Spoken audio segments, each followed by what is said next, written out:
game plan is going to be to jack up half the car, pull up 2 wheels, hand them over to Kraft, and then hang out. Do whatever I can. I don't know. The location of this shop is not close to anything, not really walkable. It's more of an industrial area, from what I could tell yesterday. Anyway.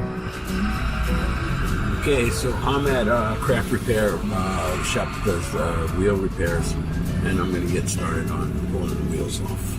So I need to pull 2 wheels off the car and hand them over to him, and then see how long it'll take before he gets them back. I should have them on the wheels by 9 o'clock.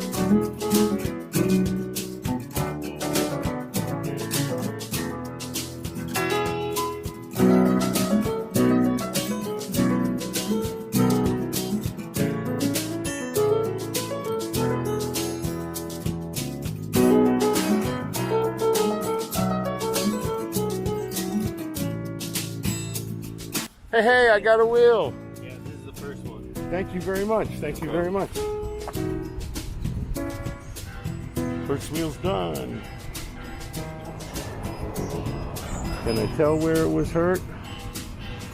Yeah. Does it look much better? Yeah. I don't know if this was the worst one or the better one. It's definitely been smoothed out. And the wheel sealed. Did they mount the wheel right? It's outside. I don't know which one was. Oh, this is the Pirelli, so it goes up front. That's the difference. Alright, so I've got to mount these. Let's get to it.